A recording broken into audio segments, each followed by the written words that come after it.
and welcome to another episode of The GYST. Because when it comes to life, love, and the pursuit of happiness, sometimes you just need a moment to get your shit together.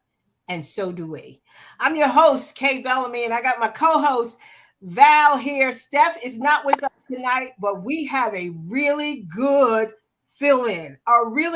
Now, I'm going to tell you this. I'm going to say this before I even say his name. I'm going to tell you this now. Don't get mad because he is going to say some stuff that's going to make you mad. I'm telling you up front. He going to say it. He going to say it just before as we are on here. He's going to say some stuff that you're going to be like, you know what? Get him on the phone. Get him on the phone. Well, that's a podcast, right? That's a podcast. Don't give him my number. We want to welcome our special guest tonight, Darnell Barnes from DSQ Photography. Darnell, thank you so much for joining us tonight. This is going to be such a good conversation, and I'm happy you're here because on Monday, we talked about the R. Kelly case and situation, guilty on all counts. And, you know, you were watching that episode, and you gave some valid points about why these things occur. We know about them. We hear about them in the news since the Me Too movement. They've been all over the place. You know, they've been coming out of the woodworks, women who have been affected by it, men who've been accused of it. We have heard a lot of information surrounding this, but we sort of forgot about R. Kelly. You know, we knew he was in the background, but we kind of just was like, oh, he went to jail. You know, he's in there. Not a big deal, but not thinking that his court case had not come up yet. Mm-hmm. So here we are. Court case comes up. He's found guilty of all counts. Now, when the conversation happened on Monday, one of the questions I kept asking was, what is it? Why do we stay? So in the R. Kelly case, they said they were free to go. Mm-hmm. But why do we stay? If you're free to go, you know that it's wrong, and we know that you know it's wrong because in the documentary, you tell us it's wrong. Mm-hmm. Why do we decide, damn, you know what? As messed up as this is, I'm going to go ahead and ride this out. My man, I'll jump in right from the door since I'm the bad guy. And I'm going to say that, you know, a lot of times women will stay in situations because it's a lot more comfortable than where they might go to. And they don't have anywhere else to go. And even though the situation may be bad, they think that the alternative is worse. And, you know, a lot of women are drawn to power and prestige and fear that they may lose their spot. You know, oh, I'm going to leave and such is going to fill in for me and I won't be able to come back. I mean, R. Kelly is R. Kelly, and everybody knew the situation going into that. And, you know, just like you and I talked about, Kay, that a lot of those women are young, and you get a chance to manipulate a mind and control them at an early stage. And, you know, they may have left a worse situation to come there. And but if you know, even in a regular, let's just hypothetically say, just a regular relationship that you know for sure is toxic. You know it's toxic. Well, you know, and you're right. Even in those relationships, and bad guy Darnell, whichever name you're going by right now, really, sure, yeah, made some good points, and there is an element of comfortability, but not even just comfortable, but normal. Because in just like you said, just regular relationships where we're not talking about men who have money or power or anything like that. You might just be in an abusive relationship or you have a woman who's in an abusive relationship. There's a good chance that she's either been in an abusive relationship before or grew up watching an abusive relationship. So there's something very normal about that. It's bad, but there's something that normalizes that for people in abusive relationships. And that's why you'll have these situations where you've got women who go from, you know, abusive relationship to another abusive relationship because that's all they know until they get some kind of help or therapy or are somehow pulled out of that cycle by somebody. So one I of the think, comments on Facebook by Miss Tees Johnson, she said, sometimes it's financial security. Mm-hmm. but here's the thing. I think that one of the main things that pulls women into those situations is men who know how to recognize it. I was telling Kay the other day, Exactly.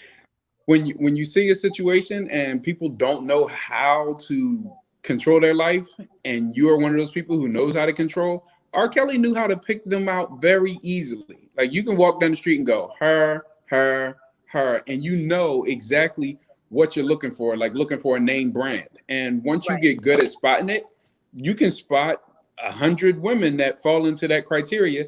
And if you're experienced with it, 95% of them are going to be perfect for what you want and need. And they don't even have to fall in. You can spot them in the crowd, how they're dressed, how they carry themselves, the eye contact. Mm-hmm. And you're like, you know what? Send her up to the room later on today. Done deal.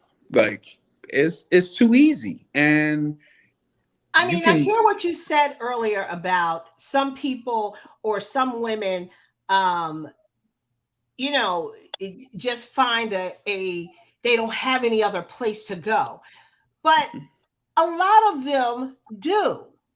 A lot of people a lot of women have someplace else to go.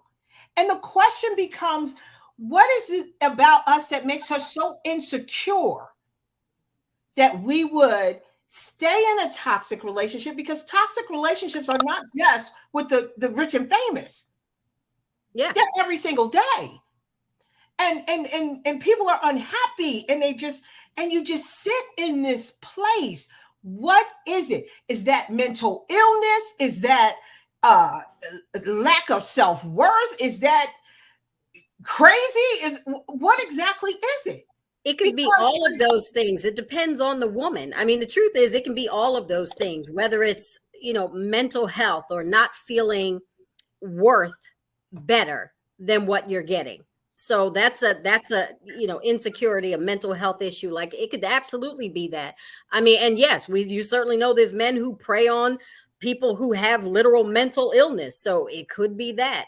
And like you said, even when people say they have nowhere to go, sometimes that's more self-perceived, because you really could have somewhere to go. There's some people who would help you. Right. Like, I certainly know that the people, some friends in my life, if I knew that was happening, they could certainly come to me.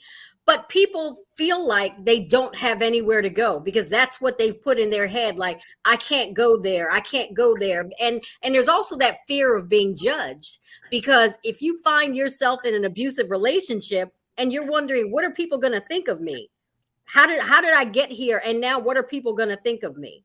And that's why sometimes you find, like you said, in, celebrities and rich and powerful people. And we're not always talking about women who don't have means, but even they can sometimes find themselves in abusive relationships. And now you're worried about what everybody's going to think of you.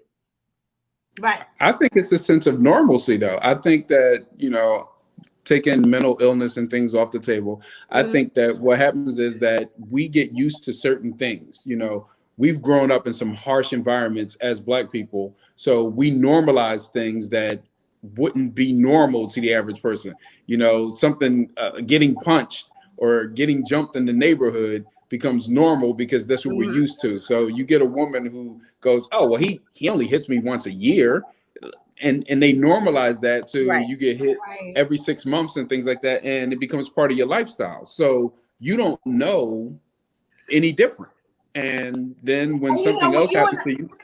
When you and I were talking the other day, and you brought up a very valid point with that, because if you were born in the 60s or even the 70s, and you born into a Black family, beating as a punishment was almost the norm.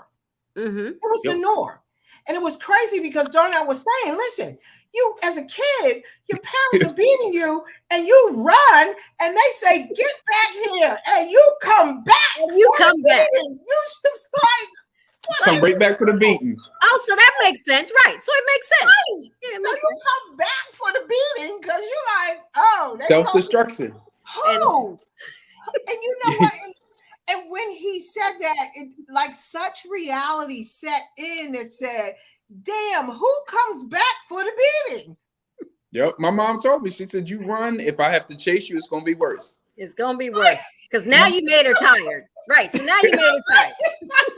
And it's crazy because you learn that as a child. Mm-hmm.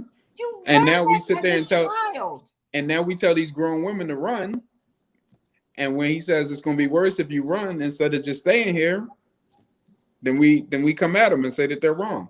But we all have been preconditioned to someone to listen to what they're saying, even if it's not in our best interest. Mm-hmm.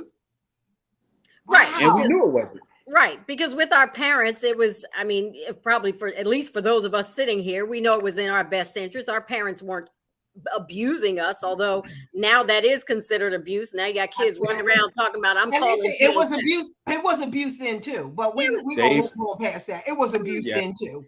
Well, my mom don't have a phone to check this out, so I can say, yeah, that was abuse. Well, and listen, my mom, God rest her soul, is no longer here, so she won't hear this, right? My mom got a phone and wouldn't know how to find this podcast if I told her. So I don't have to, right. I don't have to worry about that. But a bad guy, I'm gonna tell her. Okay, you do that. But you know what? That's a real thing though, because when you start to break that down, because I've always wondered what makes us stay, because even though a lot of us got beatings when we were younger, if you grew up in the Black community, if you grew up in a Black family, that's kind of, was a standard almost. But a lot of us broke that chain. Right. We broke that chain, and we will not be abused by a man or anyone else. But then there's a lot of us who can't break that chain. You can't break it. Right. And sees that as something that's affectionate, or sees that as love. You heard it. He only beats me because he loves me. He loves me. And you know what? And when you talk about how there are some who aren't able to break that cycle, because we know that there are some of our teenage girls find themselves in abusive relationships. So imagine if you're home, you occasionally get a beating by your mom or your dad. Then you end up at 13, 14 years old, got a little boyfriend who, if he getting mad at you, might punch you or do whatever. And so it all seems normal. So there is that kind of, so there's an element to that maybe says, maybe that's why sometimes people aren't able to break that cycle, because they're just moving from one person doing it to the next, from one person doing it to the next. And I'll add in another ingredient, and that is that if it's a celebrity and so on and so forth, that your girlfriends are going to look and be like, man, R. Kelly could beat me, or I'd have stayed there and so on and so forth. So you're not even going to get the support where people are telling you need to leave. They're going to tell you, girl, suck it up and handle it and stay there. How horrible is that? That's true too. How horrible is what you just said? How horrible is that? And here's the thing, is that we haven't even got into the fact of why men do it. Why do men do it? Because they can get away with it. Well, there's some mental, psychological stuff. I totally agree with that, because for some instances, you might be able to get away with it, but that's some mental shit. That's a mental illness. And they can only get away with it as Darnell pointed out earlier, with the people they know they can get away with it, because you ain't getting away with that with me. And listen, but I believe there is a man who will try it one time. And he'll only need one time. He'll only need one time. I promise you. There's a man who will say to himself, you know what? I could take her on. I promise you. And listen, I would be the last one he tried with. He will understand that's not a good pass. Listen, if he tried it with me, I've saved a whole lot of women, because I'm gonna stop it right there. What you say? I'm saving a whole lot of women. Right. Moment.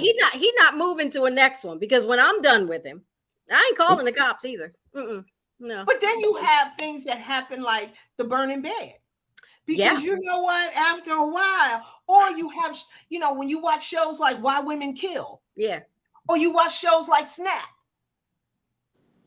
This is why we see this stuff unfold eventually. And they stopped it right there. Like, I'm your last one. I'm your last one. Yeah. But the thing is, they talk about, like, with physical abuse, that no man ever, like the Ray Rices of the world, no man ever hauls off and punches a woman the first time. It always starts out with like a slap on the arm, a push, and then it builds up to. Those are all tests just to see exactly how much you're going to tolerate. Right. But because that wasn't the first time he punched her in that elevator. She could take a punch too, though. Absolutely. And I'm going to say for 1 second, Stephanie, jump on. If you're done with your event, jump on. Jump on. So anyway, we'll see if she jumps on. No. But anyway, I'm saying to you, I know that there's some mental, I know there's some low self-esteem. I know there's some depression. I know that there's some reason, maybe they came out of an abusive relationship. But when we talk about relationships, and Darnell, I really want you to give that analogy about the 90 versus the 10 versus the 80 versus the 20 versus, because when we match up ourselves in these relationships, we have to be mindful about who we are connecting ourselves with. Mm-hmm. Yeah. So I have this analogy that I just believe that all relationships have to equal 100. And if you're a 60 in a relationship, then you absolutely need a 40 to balance you out. If you're a 90, then you need a 10. And if you have two people who are 70s, it's going to be too much because they're going to butt heads. Like me and Kay would not work. We're going to clash. But if you got two people that are 30s, they're not going to get enough done because there's not going to be enough focus. If you have a 50-50, a 60-40, 70-30. But the trick is that when you have a woman, a guy who's a 90 and a woman who's a 10, and then she has a girlfriend that's a 60, the girlfriend is looking at their relationship through her eyes as a 60 and saying, hey, this 90, he's too much. But that 10, she wants a man that's going to do all these different details. And it works on both genders, because my best friend, I'd say he's a 40 and his wife is a 60. She's very much more in control of the relationship. So it's not a male-female thing. It's just a number balance thing.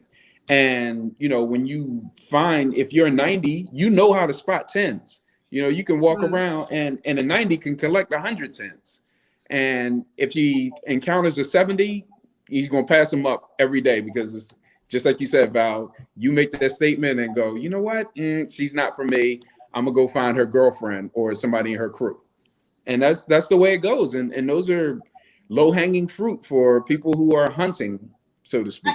Listen, I get it. I just don't understand how everything around relationships, everything that we encounter, what we read, what we see, what we watch, what we hear, everything is around in relationships, how women need to pivot, how women need to move, how women need to act and react, and how they need and what they need to do to make a relationship successful. But you do not hear a lot about that for men. You do not. They don't give you the instruction book.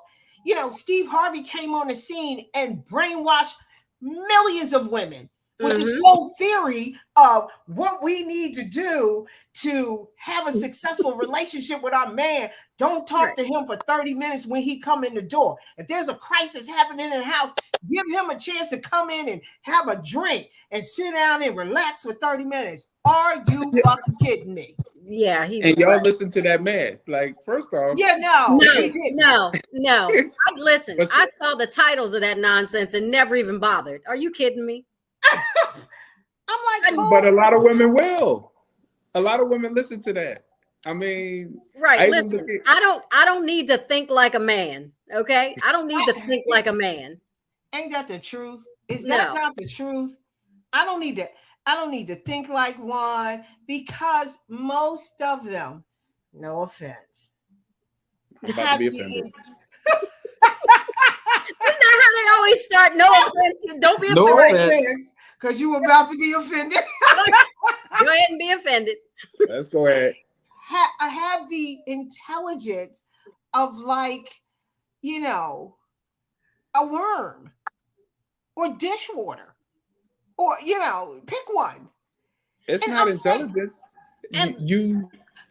Men know how to make things work in their favor. That's what I was saying earlier, is that you asked me why men do it. It's because it works. Men don't do things that don't work.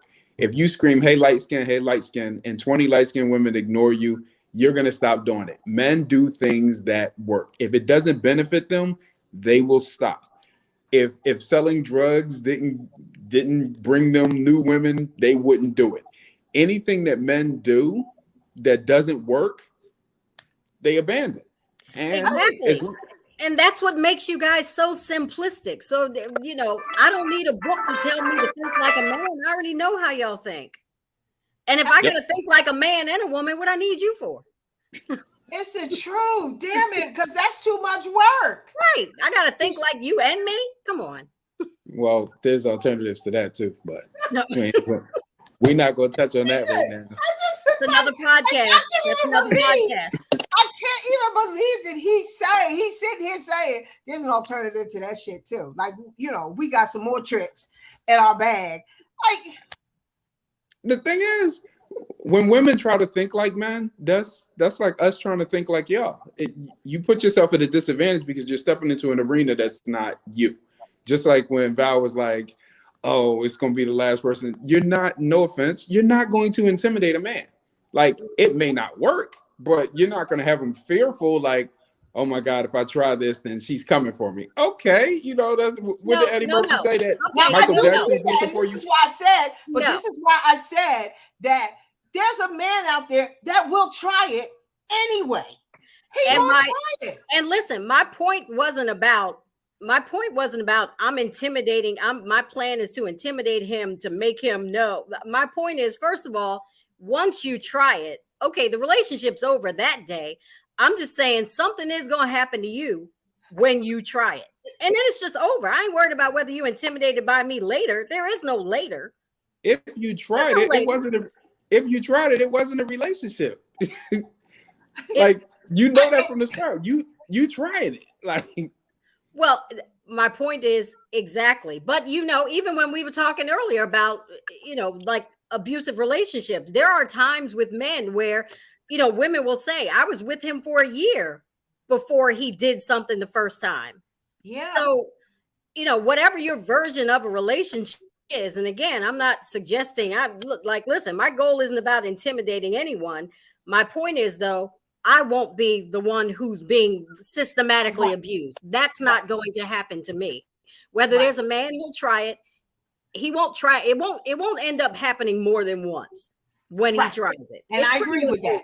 I agree with that. Like this, it's not going to be systemic. It's not. Exactly. And when that test happens to you, he will move on. The trick is exactly everybody's going to look for the weakest link. And to me, like you said, like Kay was saying, you have to empower your girlfriend. That's the weakest link. But, we all see, if we sat around and went through our mental Rolodex, we know the girl right now that would go for the R. Kelly gang. Yep. You sitting there and you know it. And even when you see it happen, it could be a family member. It could be somebody that you're close to, a friend. You know that she's going to fall for that. And there's really not much we can do. As I told Kay, I feel like there's some people who are going to be pawns and there's going to be kings and queens and they're going to fall for it. And even though you may know some people in your life that might fall for that, even as you see them in relationships, you don't always know what's happening in their relationships because sometimes, when they're in abusive relationships, men are good enough. One, they're not doing it around other people. She's probably embarrassed, so she's not letting you know it happens. So unless this is somebody you're spending some significant time with, where you can kind of see the signs, you probably won't know. You won't know. Yep. Probably won't. But that goes back to the theory of if you're walking down the street and you see a man beating a woman, the main reason why people will not jump in, one, because you know what, he could kill you. Sure. But outside of that, you think to yourself, why would I do that when she'll probably go back to him? Yep. Why should I put myself in jeopardy? Why would I put myself in harm's way when she'll probably go back to him? She's going to go right back to the world thinks of women. Mm-hmm. this is what the world thinks of women. And it's not just from that perspective. Even when women come to the table and they say, you know what, he called me the B word last night, or we were having this argument and he said this and he said that, and or he, hasn't come home 2 nights in a row. And your women friends get in and they're like, you need to leave him. You need to not put up with that. You need to not deal with that. You need to not do this, and this. The reason why we fake so much in our relationships is because the minute we do that, our intention is not to leave, because we're nurturers by nature. So we always think we can fix shit that is happening. No matter how bad it is, we feel like we can fix it. So we come and when we share, it's hard for us to share because we know we're not going to walk away from it. But now your girlfriend's looking at you like, but now they know. Idiot. Now they know. Right. Now they know. But more than your girlfriend, he know. If he know you ain't leaving, then that's even worse. Right. That's even worse. Right. That is even worse. Because I told you, Kay, I'll share with everybody that I told you. I took years and years of negotiation. And, it's tons of times I used to argue with women that I was dating and so on and so forth. And then she like, you know what, I'm leaving. And she go for the door. And I'm like, all right, fine. Touch the doorknob. And then she turned around and go, wait, but I just want to, as soon as you don't leave, it's game over because you didn't have the heart to leave. So if you know as a man that she's not going to leave, then there's no negotiation. You've already won and she's already given you a dominant position. And that cycle continues. And even if there's a finite amount of time before she will finally work up the heart to leave, that you got a year, 2 years, 3 years. Right, you got some time, right? Finally had enough. Yep. Right. And you just play on that borrowed time. So, and listen, I understand. I don't understand, but I do understand. So let me just rephrase that. I don't understand. But the whole thing with leaving makes it finite, because the thing is that because of what Darnell said, because even if he won't put up with you and your shit, and even if you were bold enough or had the courage to leave, he will let you walk because there is someone else. You'll find another one, right? That's on the other side of the door that will put up with all the crap that he's bringing to the table. All of it. No. All the crap that he's bringing to the table. And I'm saying, this is it's just horrible. And then around 40 or 50, you'll find some man who is lovely. He's lovely and he's kind and he's nice and he's ready. More importantly, he's ready. He's ready to settle down. He's ready to commit. He's ready to do all the right shit and be the right husband and take the trash out and take you out for date night. He's ready for all of that shit. Right. But here's the problem with that. At that age, that's a small window, because in a minute, his shit gonna stop working. His knees gonna get bad. Listen, come on now. Come on. He gonna want to sit on the sofa. He gonna want to watch TV. He gonna want to, and it's if you're the same age, maybe you want to sit on the sofa and watch TV too. So what's the difference? Not likely for women. Not likely for women. Women. At the age, they go in a different direction. I believe they go in a different. You believe? Yeah. There you go. Speaking as a woman. They go in a different direction because women. It's almost like Stella getting her groove back. Women get their groove back. Because they wake up and they're like, you know what? Shit, I want to go blonde. So then we go to the gym now. Right. So then we go younger. Different kinds of clothes. Right. We go younger. Men kind of get comfy in the chair and they're like, you know what? God damn it, I'll go to work. But that's first off, y'all gonna talk. You want to go to Red Lobster and eat? You want to go to Red? You want to go to Olive Garden? Listen, you're gonna talk about me. You're gonna talk about me like I'm not here. But I'm gonna tell you this, because after watching the podcast and I couldn't speak up, I'm gonna tell you this, Kay. If I wasn't married, there's some men on this podcast that put you through the paces. All right, you talk about they sitting on the sofa and so on and so forth. They sitting on the sofa. They get comfortable. They get comfortable. Listen, Miss T said, "Tell the truth. We find ourselves in our 50s. We do. We find ourselves. I agree. Trying to get comfy in the chair, and then you got to be taking them to the doctor. They got high blood pressure. You just like, what in the world? Look, you looking like, come on, dude. Really? What'd you say? They got high blood pressure. They got high blood pressure. You know, you say, come on, let's go to the gym. They like, yeah, no, I ain't doing that. I'll be here when you get back. Technology. They got pills for that now, love. I know, boo. But play around if you want. All right. Ain't nobody got time to be waiting for your pill to kick in. This is what I'm saying. The mood would be completely over. I got to wait for your pill to kick in. Right. Now that went and got ice cream. Forget it. I don't know who y'all playing around with. Forget it. We should have had this podcast 6 years ago. Give me my Netflix and my ice cream. I ain't got time for this foolishness, man. Let me watch some TV. I got time to be waiting. He's like, oh wait, but my medication makes the pill take longer to kick in. So hold on. My medication make it take longer. So now you got two things you got to wait for. Like, Hennessy. Give me a shot of Henny. No, Give me a shot of Henny. Yeah, now you got blood pressure, blue pill, Hennessy mixed together. You ain't getting shit. Now you really got to take him to the doctor. So y'all telling me I'm old now? Now you really got to. What you say, man? Now you really got to take him to the doctor. Because that is not a good combination. And I'm not a doctor, and I can tell you that is probably not a good combination. Oh my God. Y'all bluffing. Listen, Darnell, you have to come back and join us again for the next week. I'm putting you on the calendar. Is that drink diabetes approved? Is that drink you drinking diabetes approved? Okay.